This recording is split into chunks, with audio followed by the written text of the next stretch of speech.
what are you drinking? I swear to God, Sarah's like, please don't talk about this anymore. I swear to God, it's not like this thing sponsors us. Sarah's like, please don't talk about this anymore. It's a non-alcoholic beer. That's what I'm drinking. Yeah. It's not called, that. It's that we always talk about what we're drinking. It's called Hazy AF. Hazy AF. I know. It's like we can't start a podcast without talking about what we're drinking, but I do. Great. I did bring a drink. What did you drink? What are you drinking, actually? More importantly. A nice white wine, Oyster Bay. That makes me want to eat oysters. I don't know if that's the point, but it does make me. It should be. It would pair well. It's been a while. Mm-hmm. It's been a while since Sarah's like, it hasn't, because we literally just recorded last week, but that was a different podcast, not this podcast. Yeah. So it's been a while since we've done this podcast. Hello, listeners. Thanks for coming back. Welcome to the Feminine Mistake Podcast. I'm one of your hosts, Nicole. I'm your other host, Sarah. And today on the show, I just had to shut down Facebook because it was giving me notifications. Today on the show, our special guest and resident horror expert, actor, writer, director, Melissa Kunnap. Hello. Hello. Hello, Melissa.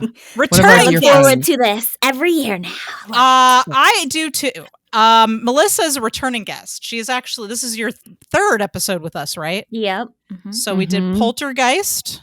Mm-hmm. We did Jennifer's Body last season. Last year. Mm-hmm. And then we were like, Melissa should pick the movie next time. Yes. And I had a very tough time picking. So I cheated. Well, you left it up to fate. I did. And I would say this movie that we're talking about today has a lot to do with fate, but I don't actually think it does. But I'll get into that. I don't think it's about fate. I'll get to what I think it is about. Today, we're going to be talking about The Descent, 2005, which I think, Melissa, is a fabulous pick. Thank you. Yes. But before I left it up to pulling it out of a jar. Yes, because it was between that and Sweetheart, right? Mm-hmm. And I really couldn't pick. I honestly couldn't. I haven't seen Sweetheart, so you should watch it. It's lovely. Well, I think I will. It's the spooky season. Yes. So, but before we get into talking about The Descent, it's been a while. But what's everybody been watching? Sarah, you said you've been watching a lot of things. Mm-hmm. So what? Shall I go? Sure. Okay. There's this new show on Netflix. It's called Squid Game. Squid Game. It is Korean. Okay. It is about this game that hundreds of people who are in debt get lured into, and they have to play 6 games, survive 6 games. Is so like a life or death. So is it like the Hunger Games? Is that kind of like? I've never seen the Hunger Games, so I don't know. Well, that's another one of those like everybody has to fight to survive kind of games, but it's not fight to survive, right? It's not like a cage match. It's a game. It's kids games. Oh, so it's don't I haven't watched it yet. It's wait, queue. Kids games. Are these adults playing kids games? Yes. So they're playing like Monopoly, but to the death. No. Well, like hopscotch to the death. Like that, but not hopscotch. Okay. I'm highly intrigued by this. It's very dark. Okay. It's very it's a different culture. The acting is more broad. The writing is more broad, I guess, but it is very compelling. So is it campy, would you say? No. It's just, I think that all of the Asian shows and films that I've seen, like I've seen like a Thai rom-com, I've seen Bollywood films, and now this and some Chinese films. I feel like their style is much more expressive. Okay, so you're just saying the acting style and the performance style is different. The performance style is different, but you get swept in. You get into it. It's not like you can't get into it. You get past it, but it's very like there were times when like Sam and I cried. Like it was just like very like sorry.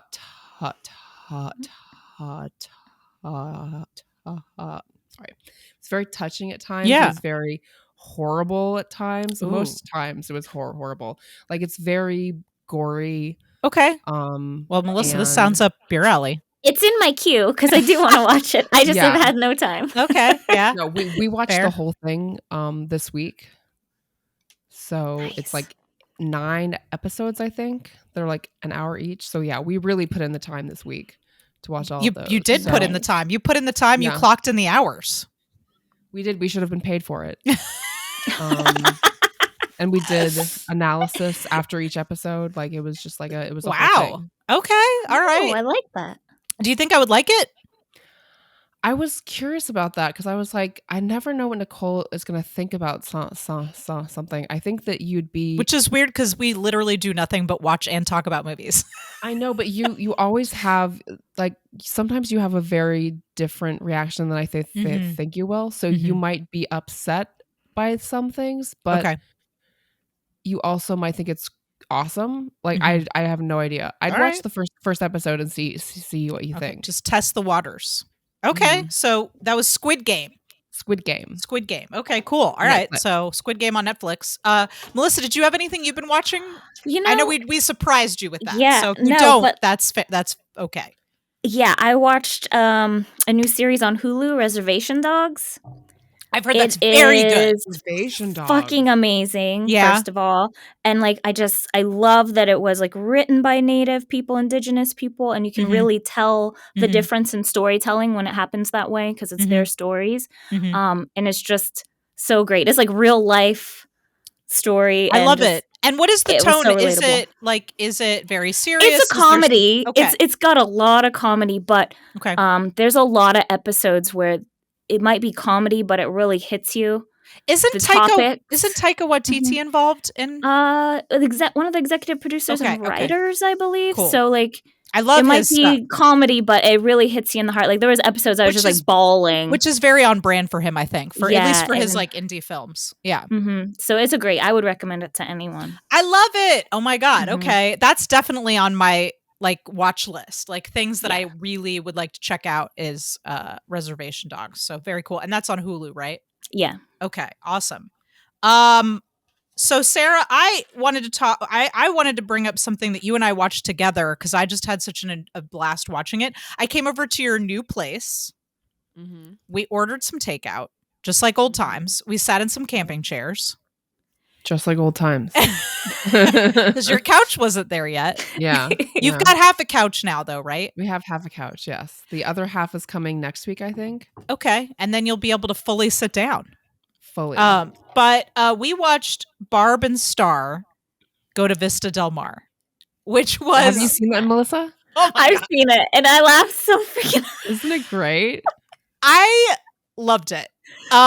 First of all, you know how big I am on female friendships. Like I love like Bridesmaids, like any movie that's like about female friendships. But this movie was funny. It was lighthearted. It was I would say it's like a movie you can turn on if you're like, I just want to feel good. Like I don't want the weight of the world on me right now. And like, I don't also think too hard. I don't want to think too hard. It was like the design of it, like the world was very specific, which I loved. Colorful. It was colorful, but also like, why do Barb and Star have that hairdo? I don't know, but it doesn't matter because I don't care. I mean, there are people, there are women out there with that hairdo. They're still there. What year is it, Nicole? What year is it? I don't know. I didn't see a cell phone. Did you? No. Okay, fair. But I will say that if you go to like rural Virginia or something, or Florida, like there are women that hair is still living and breathing. Like you better believe that hair has not gone away. No. I adored that movie so much. It made me, I remember when we were watching it, Sarah, you were like, when we're in our 50s, didn't you say this? Like when we're in our 50s, like we should write a movie like this. And I was like, why wait? Like, why don't we make one right now? Like, I want to do that right now. Like, let's make something this absurd. I guess I meant because the characters are like in a different stage of their life than I am, at least. I think know that we're like meant to be in their 40s, maybe. They're 40s, yeah. And I think I said, did I say 50? I think I said 50, yeah. Maybe we shouldn't say too much more because I feel like I could do this movie on the podcast. Like I feel like we could just talk about the whole thing. Yeah, it's a great movie to talk about. Yeah, so I'm gonna say no further because I do feel like this is a movie we could talk about on the show. and I adored it. So I will say that anybody who's like, should I watch this? It's on Hulu, I think. Barb and Star, Hulu. Go to Vista Del Mar. It's got. The answer is yes. Yes, you should. Kristen Wiig. What's the attractive young man? What's his name? Somebody help my old brain out. Jamie Dornan? No. He's maybe? He's like a serious actor. I think it's Dornan. Oh, Dornan. Yes. I thought you said Jordan. I thought you said I was like, is that Jamie Jordan? But he could be. He has that look about him. Anyway, it was really good and I enjoyed it very much. Okay. Shall we talk about The Descent? Let's get down to business. Let's get down. Let's repel down to business. I would not repel with any of these women. No. We could talk about that maybe as a sidebar, but there's one place you will not find me, and it is inside a cave. Yes. I thought I was interested in spelunking, and then I was like, well. No. I watched this thing. I watched this thing on my VR headset. No, you go ahead. Sorry, no, you I'm saying this is the movie that inspired me to never go into a cave again. I mean, I didn't need again. Like you've been into a cave. I went to Ruby Falls when I was a kid. Okay, but does that count though? Because that's like a controlled cave. Yeah, I will go in a controlled cave that look like scrambled eggs and bacon in that cave. I mean, who hasn't been to Ruby Falls? I have. Mm-hmm. If you live in the southeast, I recently went to a cave in Chattanooga because enough time had passed since the last time I'd seen this movie. So you went into who'd you go into a cave with? Sam. Okay, of course, Sam. Safe. I mean, Sam. I think if you're going to go into a cave with anybody, it should be Sam. Yeah, and that's where we saw the Darth Vader rock. Ooh. None of you should go into a cave with me because I would be no help.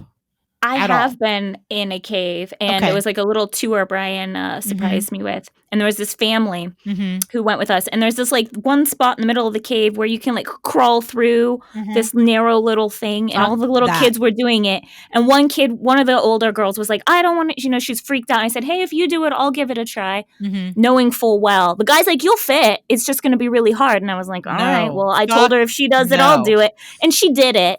So I was like, I did say I would do it. I surely did get stuck in that thing. No. And they had to pull me out by my feet, and I almost didn't go I was literally like so stuck. My shoulders were all messed, and I was like, I hate children though. Yeah, it's their fault. It is their fault. Yeah, actually, in the cave we went into in Chattanooga, there was one room where the tour guide, without warning, turned off all the lights. No. Turned off all the lights and then started to tell a story about something that had happened in the cave in the dark. You can't just spring that on people. And I were like, you're gonna have to text me the name of this cave so I can stay far away. Not that I have any interest in going in caves. I'm actually a person who gets claustrophobic. Like I don't even like being in an elevator, let alone an underground, like, fortress of evil. So you will not find me in a cave. You will not find me near a cave. Not after this movie, not before. And the panic attacks I was experiencing watching this movie, because I watched it on my VR headset. So I'm like in a fake theater watching it. Oh God. And like when she got I don't want to get into the movie yet, but like when she got stuck in the cave, I was having a panic attack. I was like, yes, you're right, Beth. I need to breathe. Like I was freaking out. It was terrifying. Okay, so The Descent is the movie that we're talking about this month. It was made in 2005, or it came out in 2005. Directed by Neil Marshall.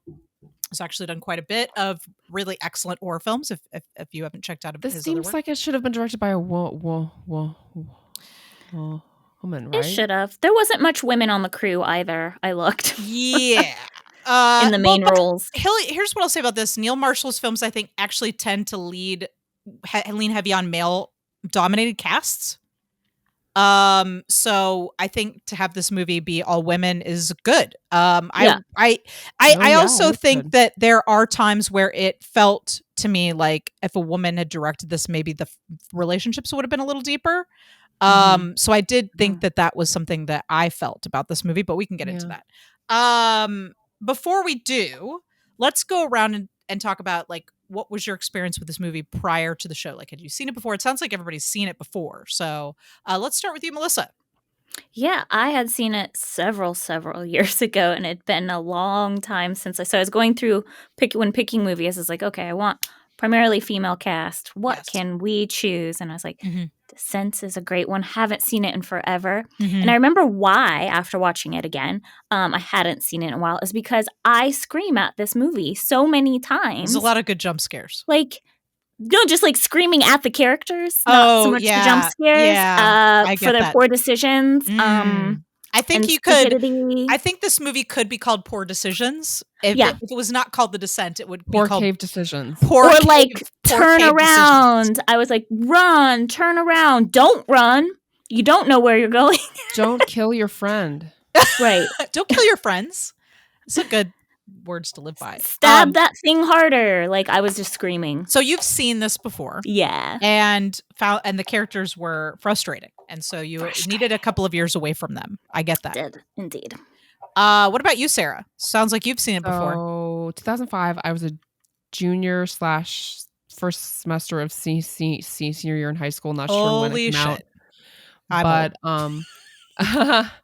But I remember loving it and just thinking like, this is my new favorite horror film. And I saw it maybe like somewhere between 6 and 10 times. Wow. Like in the theater or like at home? No. Okay. Like over the few, like maybe over a period of like 4 years, I watched it a bunch. And then I hadn't seen it in a long, maybe like, I don't know how long it's been since I saw it, but it was really, it wasn't scary to me. It was just really like, I think the emotion, I guess we can go into it, but the emotional horror was more compelling than the monsters. I want to talk about that for sure. Yeah.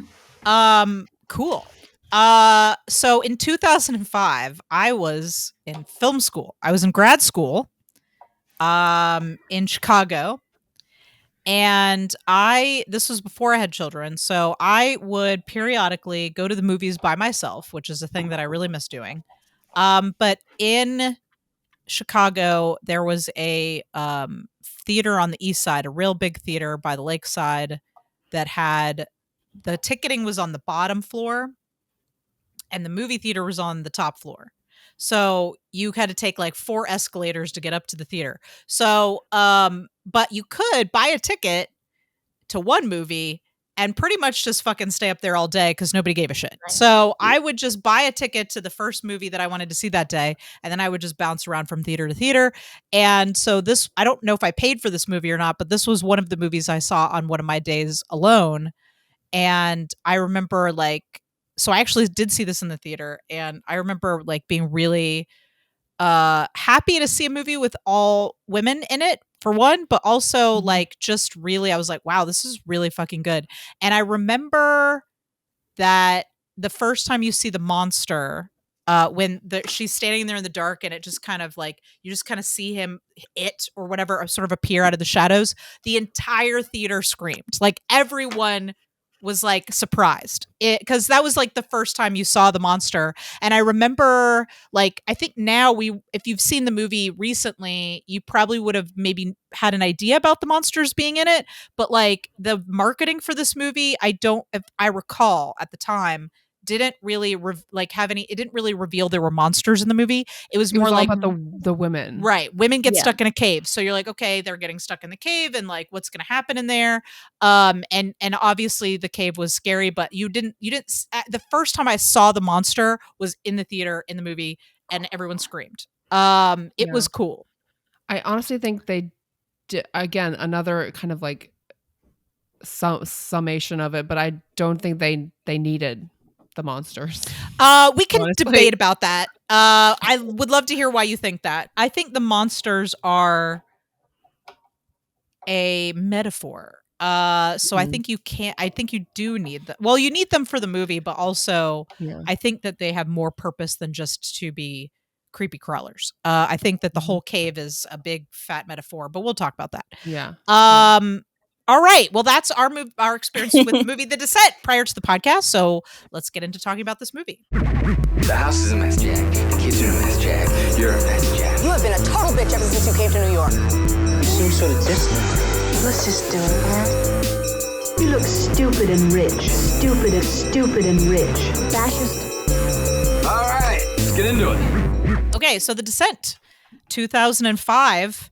I've got some shit written down. Awesome. And does anybody want to start? I'd love to talk about this opening scene. The opening the is rapids. Freaking fantastic, I think. What do you like about it?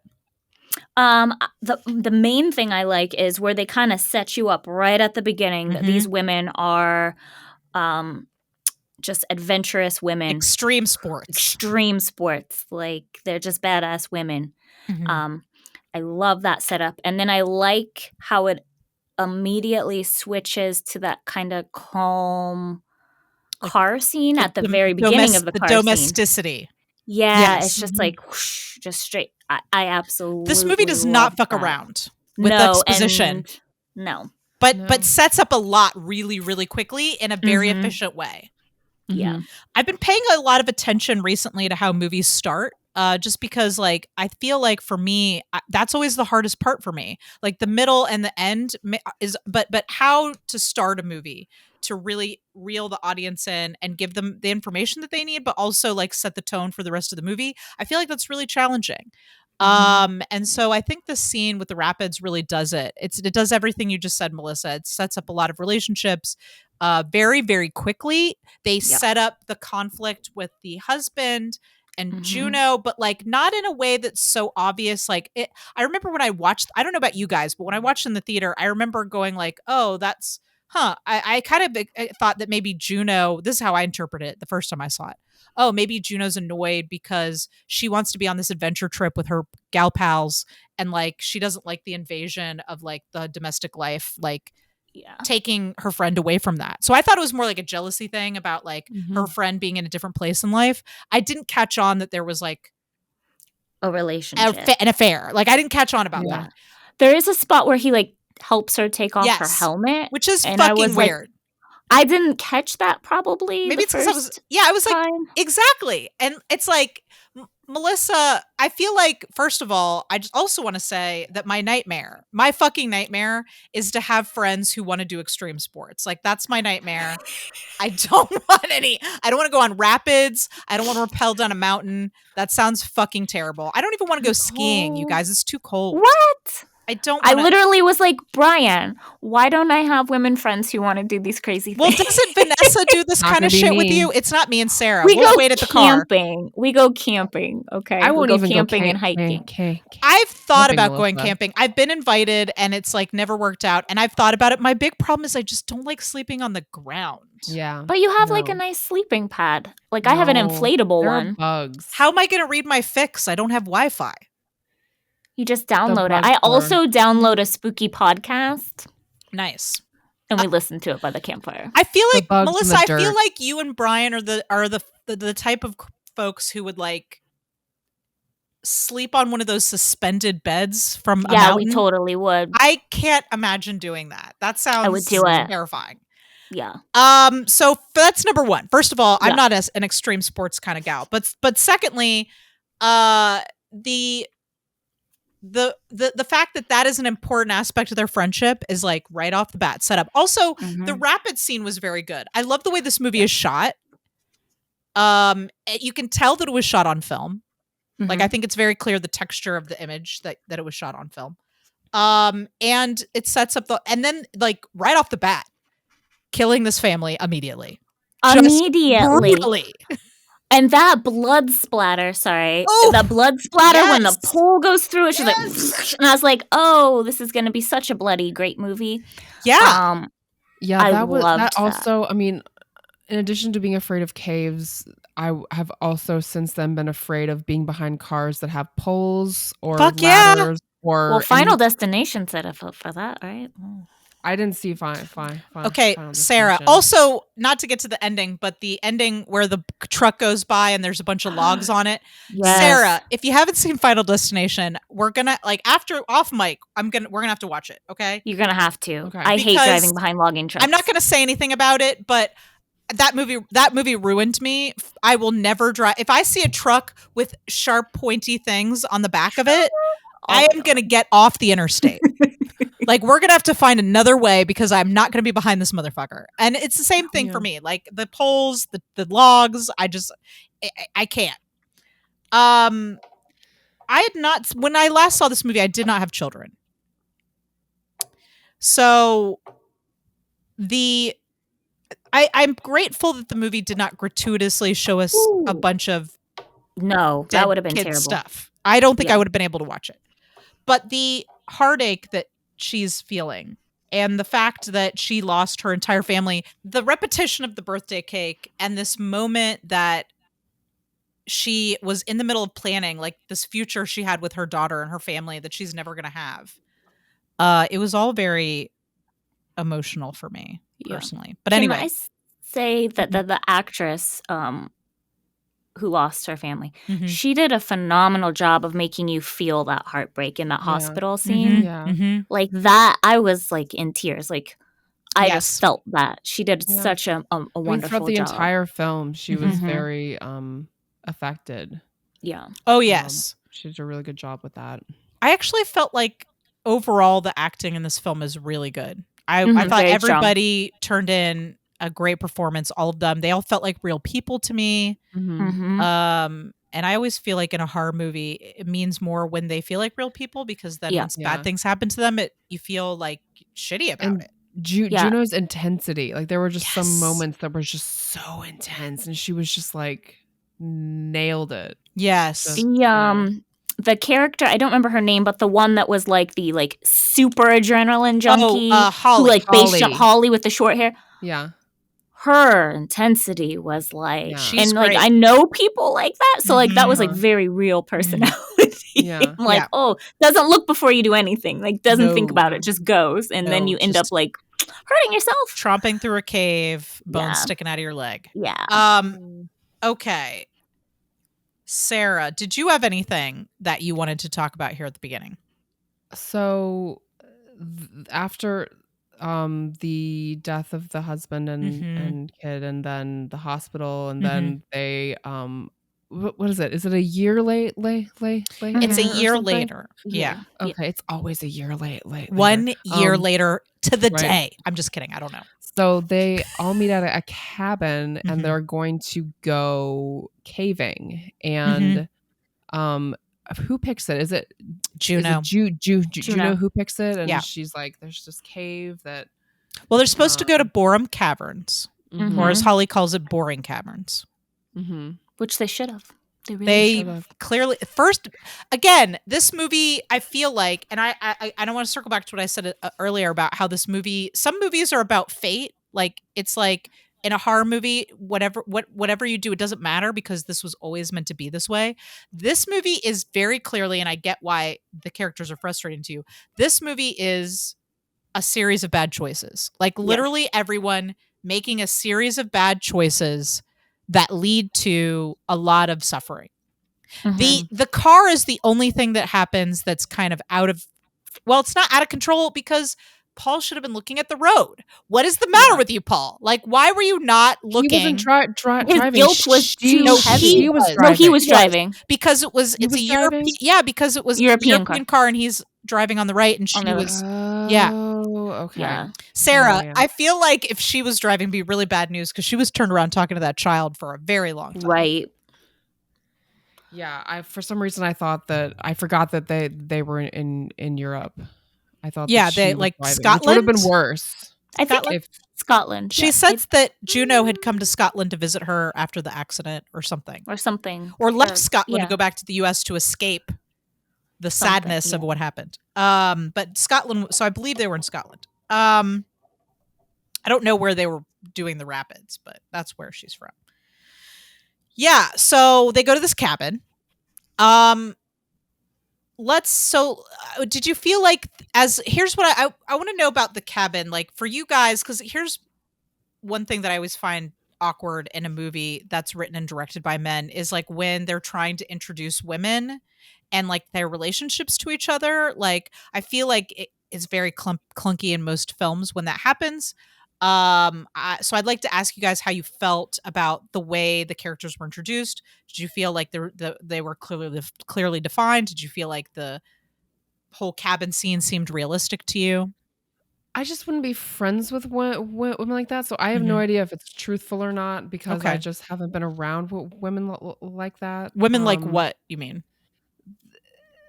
They didn't seem very warm or fuzzy or close emotionally. They seemed so they seem like strangers mostly. They seemed more like dudes, I guess. Yes. A little bit. Yes. I agree. I don't know, but you Melissa, I'd like to hear from you next, but I love that you said that because I didn't have a word for it, but now that you said it, that's like they're just bros sitting around drinking beer or something. You're right. There was just something off about it. Anyway, sorry, Melissa. Like you can be an adventurous, outdoorsy type of woman, but I mean, you're still kind of warm and friendly with your friends, so like there would be a lot more hugs, a lot more maybe deeper conversations. Yeah, exactly. Like I know they didn't want to talk to her about the whole, but the it's accident. Insane that they didn't talk about it. Like Yeah. I feel didn't like talk. How have you been? She avoided it. Remember there was Juno was trying to talk to her about it, and then she just kind of was like, I gotta go do something. Here's an example of where a moment where you could have established more connection. I felt like these women, I got to know them in the cave. I didn't really get to know them in the cabin. I did really like the scene with Holly and Sam outside smoking the joint with the glasses. That was a moment that felt like a real connection. And that was like, and then it ended very quickly. I also liked Beth in her pajamas. There were a couple of moments that seemed like they were connecting, but it just felt like a bunch of women. They're supposed to be friends, I believe. But except for Holly. Holly's like the new person. But she's just friends with Juno. Like friends. They didn't seem very close. And here's a moment where I think they could have changed that. So Holly is talking about how, which again, there was like several lines that just didn't make sense to me. Like somebody's asking Holly, is there a man in your life or whatever, which I've never heard a woman say that to another woman. I wasn't exactly sure. Like, And also, are you fucking anyone? Maybe, I don't know. I don't know. I don't feel like anybody's ever said that to another woman. Is there a man in your life? No one says that except for like when grandma comes to town. Maybe grandma will say that to you. Grandma. That's you might say, are you dating someone? Like, are you seeing someone? Or are you seeing someone? Or fucking someone? Exactly. Or like, what's new? And if somebody says, well, I went on a date with somebody, then you talk about that. But you're not like seeking out information about people. Anyway, that seemed. Any dates recently? Have you been out with anyone? Are you sleeping with anyone in a physical way? Have you gotten your period recently? These are all things that women don't talk about. So that was weird. But anyway, so they're asking Holly, who is a stranger to the rest of these people, whether she's got a man in her life, which is weird. And then Holly says something like, well, I'm like, Juno, I'm a sports gal. And for a second there, I was like, does that mean that is she implying that it's because they do sports, or is she saying I'm like Juno and I don't date men? Like for a second there I was like, is that like code for lesbian? Is that like, some kind of awkward code word for that? So I wasn't really sure what that meant. But then she followed up by saying, but when I get older I want to have tons of babies. And I was like, again, something that I've never heard a woman say ever. Even if they want children, I've literally never heard a woman say that in my life. But then after she said, and I get why they said that, they had to throw in a reason why, although I think Sam, the doctor, might have been or the one who teaches kindergarten, like one of them would have been better to talk about, well, I work with kids. I love kids. I hope to have kids of my own someday. That sounds like it makes sense. But instead they had Holly, the adrenaline junkie, say, I want to have so many babies come out of my vagina one day. Like, that's what I want. And that's like a weird thing to say. Anyway, then they cut to Sarah, who immediately feels bad because she said the word baby and sips from the bottle, which I get how that's a moment that could happen. But here's where they could have made that a connection. If that happens in the room, everyone's going to notice. Yep. And they didn't cut to anyone else. I feel like they could have cut to Beth, who maybe would have like tried to give her a reassuring look, or maybe cut to Juno, or cut to a couple of them trying to process, like, should I say something? Should I give her space? Like, there's a moment there, a very significant moment that we missed. I feel like insensitivity on the part of Holly, and then we don't get to see if anyone else sees it or hears it, or it would have given us a chance to see the other characters' personalities a little more as well, like their reactions. And also, there's a time later on when, is her name Beth? Is that the one who gets? Beth is the very tall. Beth is the one who's really close with Sarah. Okay. Yeah. So like, but there's a scene. Sorry if this is jumping ahead, but she seems to know about the affair. She does. And how did she not say anything to Sarah? Did she not tell her friend? That's like, I was insane. Just like I would just be like, so I would be just as mad at you, Nicole, if you had. How would I even be able to hide that from you? I'm just saying, like, I wouldn't. Like, I would be like, I don't know if I should tell her, or like if I should tell him to tell her first. But then the moment I saw you, I'd be like, he's sleeping with someone else. I'm so sorry. I couldn't keep it in. I'm just saying that, like, Sarah should have been upset with her as well. I mean, she was dying, but like, that's a betrayal. It is a bit of a betrayal, but also more than that, because I feel like you're right. In that moment, I think all that Sarah's thinking about, and we'll get to Beth and her death in a little bit later, but I think all she's thinking about is, oh my God, my friend is dying. But I was like, how the fuck? I mean, the only thing I could imagine was that Beth found out after he was already dead.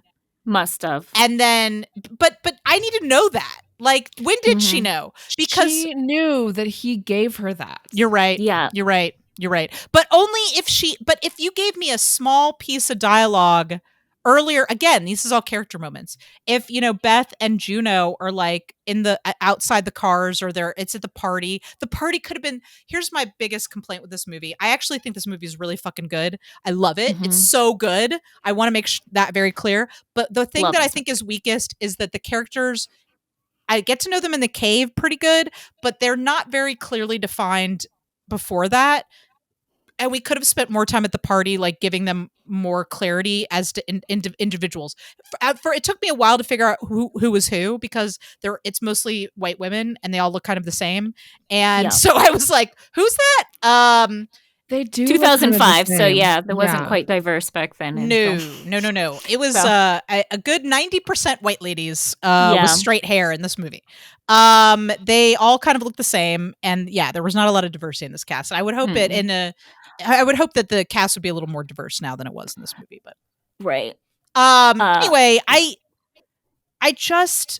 feel like the cabin was a good opportunity for us to get lots of little scenes like Holly and Sam on the porch, where we got to know these women a little bit better going into the big event. That's all. I would have cared more about some of the deaths, honestly. Yes, absolutely. Yeah.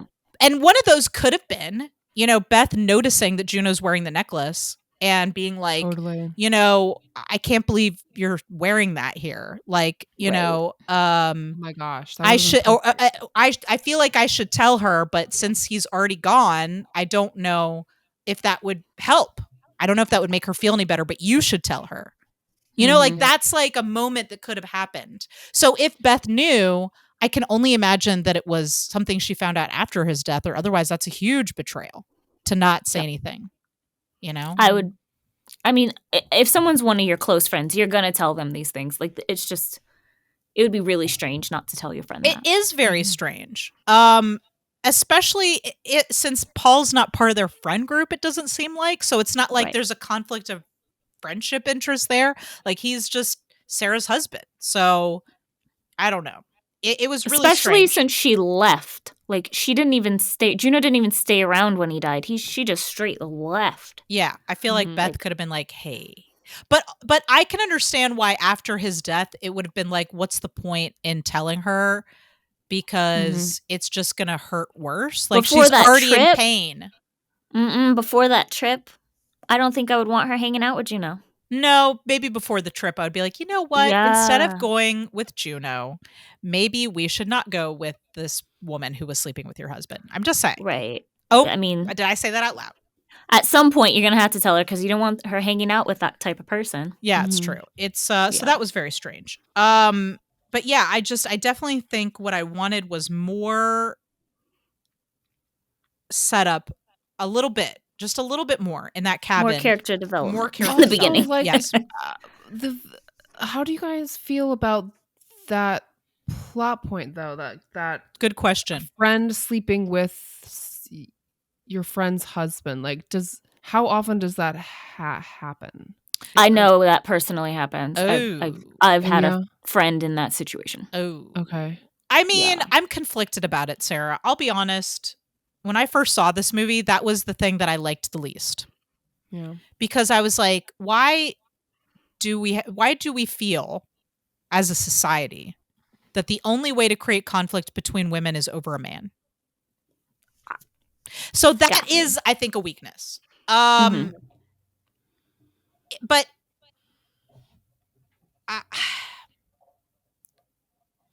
it does elicit a strong emotion, though. Like, that's the thing, is that it's not like it doesn't have happen. Emotions tied to that. And that is a very, like, that's a strong choice. It's a much stronger emotional pull than, like, say, a job that they both wanted. Like, this, the mate poaching is such a visceral. Did you say mate thing. poaching? Oh, that's a psychological term. Sorry. I was like, I've not heard that one. I love it. Poaching. Mate poaching. Yeah, I'm gonna write that down because I really love. It's a real scientific term. Would like that Love on it. I want it on a t-shirt. I'm gonna be honest. Don't be a mate poacher. Don't be a mate poacher. Yeah. Could there have been a different storyline? Not the way they set it up. I think some alternatives could have been Juno, wanting. I think a very easy alternative to this is Juno not wanting Sarah's domestic life to encroach on their friend group. Like, sometimes I think people have trouble when other people branch off into other, especially when you have people that are like, I'm staying single and I'm not interested in having a family. I have other interests, and people who are like, I really want to have a family and I want to get married. And I think that can break friendships apart. I think it can. Yeah. And that's a more nuanced story, but also one that could have worked. Like, what if the reason that they got into the accident was because, Juno told Paul to meet them at the wrong place, or, like, maybe Juno was like wanting them to do one more thing and they ended up leaving late. And because they left late, again, it's not Juno's fault that the car accident happened, but, in a way, like, if I had left 15 minutes ago, that truck wouldn't be there. You know what I mean? Right. So, like, I think there is a more nuanced version of this that could have existed, rather than just Juno is sleeping with my husband. I'm tired of it. I think it's the go-to story Yeah. that a lot of men writers like to write. Exactly. And then there's like this big reveal with the necklace and all of that. And I don't know. I think that a stronger choice, because there's like several things that happen here, and we can talk about the ending more when we get there. But when Sarah finds out about Juno and Paul in the cave, which is a really strange place to find out about this, later she has to make a choice whether her and Juno are going to get out alive, or if she's going to sacrifice Juno out of revenge or anger, or I don't know what. And would that to you guys been a stronger choice if Sarah makes that choice because she's still angry and upset over something that wasn't really in Juno's control? Like, we left later because Juno wanted us to leave later, not Juno slept with my husband. And then it becomes just like this rage point of grief that she just can't get rid of. Mm-hmm. I feel like that's actually a stronger narrative choice, in my opinion. It definitely would have been. I think as well. But I don't know if you just found out about that and it's only been a year and you're having this traumatic event, I think your rage, no matter what it was, might boil over. And this person in front of you is the reason. This person is the reason. reason. Even if it wasn't, even if it wasn't her fault, you're still gonna think it's her fault. Because it feels better to have someone to blame. Yeah. Yeah. Or it feels like there has to be someone to blame, I think. Yeah. And then in those situations, some people, it's like, it's me or you. Yeah. And I that's another choice. Sarah had gone full feral at that time. Yeah. I feel like she was fully feral. The thing is that like it was very interesting to watch, but it also at the same time felt a little bit like porn.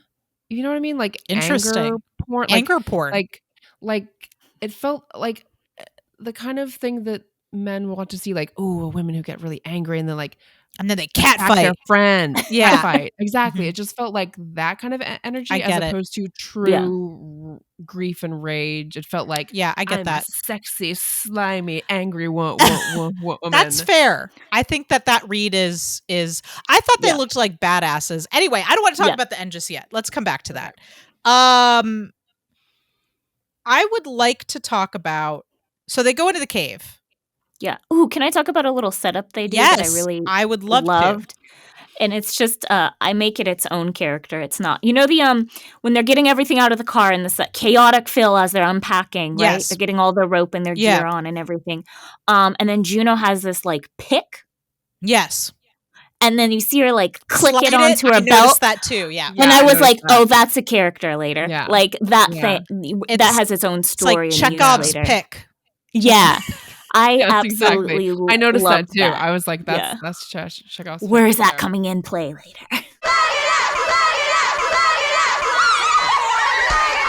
Okay. Welcome to Plug It Up. This is the part of the show where we plug what we're working on and what our guests are working on. Let's start with our guest, Melissa. Yay! Well, actually, I just worked on an anthology series called Scarecrow's First Halloween, written by Stacey Palmer. I worked on that too. Yes, I did. I worked on sound. She is currently editing it, so it'll be out later this year. That's exciting. That I'm really excited about. And I am a guest jury on the Renegade Film Festival that will be in March, previously known as the Women in Horror Film Festival. So it's more inclusive this year and moving forward. And you can submit your films on Film Freeway if you just look for Renegade Film Festival. And you can buy this merch. Ooh, nice. Renegade Film Fest. It's a really cool film festival. I've been. You've been involved for a couple years. I really love their programming. I like the vibe. They have really cool guests and events and stuff. Yeah, absolutely. It's run by Vanessa Ionta-Wright and forgive me, Marissa, but Marissa Pona. Cool. Very cool. So yeah, they are awesome women. Awesome. So check that out on Film Freeway. Do they have a website or anything or? I think you just do Renegade Film Festival and it'll bring up the okay. So Renegade Film Festival, check it out. It's going to be happening in Georgia in March. And if you want to submit your film and have Melissa watch it, you can submit on Film Freeway. Yes. Cool. Sarah, what would you like to plug? I'd like to plug my new Instagram account. It is a body positivity, clothing, makeup, fashion type account where I have literally 2 rooms full of clothes and makeup. So jelly. I have a lot of stuff that I want to share, and I have tips. I have I don't know if anyone wants to hear tips, but I have them. I also wanted to tell a bit of my story going from being thin with an eating disorder to getting an illness that caused extreme weight gain to how did I my relationship with my body has just changed so much over my life, and I feel that maybe it would benefit other women